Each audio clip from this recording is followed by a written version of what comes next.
Nous sommes aujourd'hui au lycée Alexandre Dumas, lycée hôtelier, avec Jean-Louis Stéphane, qui est le président de la Fraternelle des cuisiniers d'Alsace. C'est un concours qui s'organise. Derrière nous, il y a le jury des grands chefs et c'est le trophée Huc qui est organisé aujourd'hui pour les jeunes espoirs qu'on va découvrir dans un instant et pas que évidemment. Oui, donc Henri Huc, c'est le fondateur donc en 1952 du syndicat des cuisiniers d'Alsace-Lorraine. Et donc c'est la Sainte-Odile des cuisiniers. Voilà. Et donc effectivement, ce trophée est mis en jeu tous les 2 ans. Par des candidats qui nous viennent de notre région et d'ailleurs. Alors un jury important, il y a derrière nous le chef du Sénat que vous découvrez, c'est Gilles Pauillac, il y a Christophe Schmitt du restaurant Diane à l'hôtel Le Fouquet's et il y a également Didier Soulier du Prieuré à Saint-Quirin. Comment vont se dérouler les épreuves dans les cuisines du lycée hôtelier ? C'est tout simple, c'est comme tout concours, c'est-à-dire qu'en fin de compte, ils ont donc une recette à effectuer. À partir donc le thème aujourd'hui, c'est le lapin farci, et donc chacun met en valeur, en fin de compte, ce lapin selon son goût, son professionnalisme, sa sensibilité. Est-ce que c'est important pour les jeunes de se lancer comme ça dans des concours et des compétitions ? Qu'est-ce que ça leur apporte ? C'est toujours une excellente question, ça, puisqu'en fin de compte, concourir, c'est se remettre en question. Se remettre en question, se valoriser, prendre peut-être aussi, être un peu déçu, mais même en étant déçu, on se retrouve à la fin quand même, on a avancé dans son professionnalisme et les concours sont toujours quelque chose qui sont très très appréciés. On sort de sa zone de confort. Voilà, tout à fait. Comment ça se passe ? Il reste 20 minutes.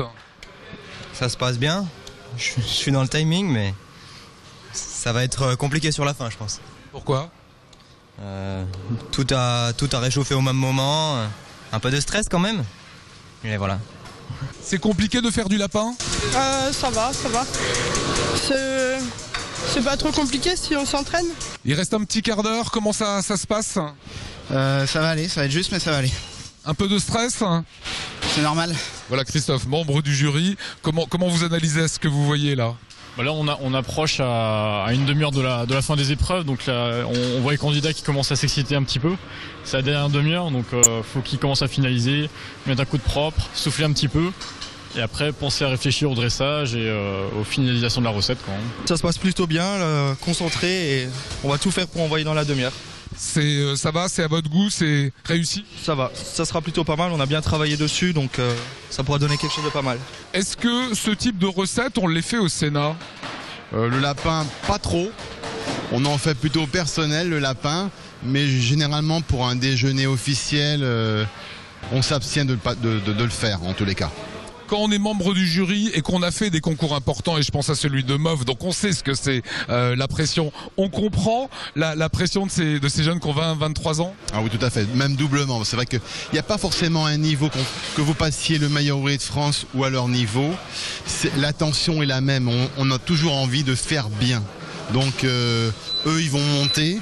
D'ici quelques années, on espère aussi les voir obtenir le titre de meilleur ouvrier de France, qui serait tout à fait logique. Voilà. Comment ça se passe votre rable de lièvre ? Ça se passe très bien.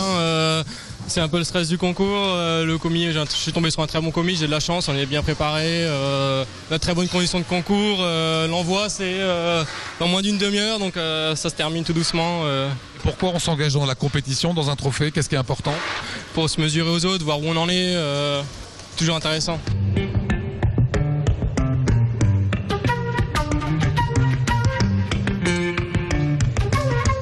Gilles Pauillac, une petite question. C'est quels critères là qui sont importants ? On vous voit avec le jury noté. On lit un petit peu ce qui a été demandé, ce qui est dans l'assiette. Ensuite, on analyse les cuissons et des cuissons, l'assaisonnement. On se met toujours dans la peau, si on était au restaurant, on se dit, je pense que c'est une assiette où on aurait trouvé du plaisir à manger en tous les cas. Quand on dirige le restaurant Diane à l'hôtel Fouquet's, est-ce que c'est un plat, ce que vous venez d'avoir, qu'on servirait à ses clients ?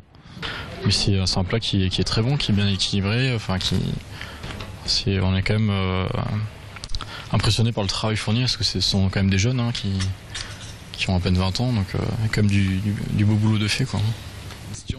Quand on fait des concours, est-ce que, quand on est un chef d'entreprise, un grand chef, est-ce qu'on est plus enclin à engager des jeunes qui s'engagent dans la compétition ? Quand on a des jeunes qui sont déjà passionnés par la cuisine, on est derrière pour les pousser. Justement, on a envie qu'un jeune réussisse dans la vie professionnelle, et surtout quand il y a une envie derrière de vouloir bien faire, on est derrière pour les pousser pour aller beaucoup plus loin que la réalité. On vient de vous servir, je vous embêterai pas plus longtemps. Quand vous voyez cette assiette, qu'est-ce que vous avez envie de dire comme ça instinctivement au premier abord, hein ? Premier abord, on regarde l'assiette, on regarde l'originalité de l'assiette, on regarde la disposition, on regarde si c'est cohérent par rapport au sujet, et après on regarde vis-à-vis de l'œil, déjà la brillance, la netteté, et puis après on n'a plus qu'à déguster et puis voir l'assaisonnement. L'œil des professionnels. Voilà, vous découvrez à l'instant le nom de ce jeune espoir qui a remporté le trophée HUC, catégorie jeune espoir, 18e édition.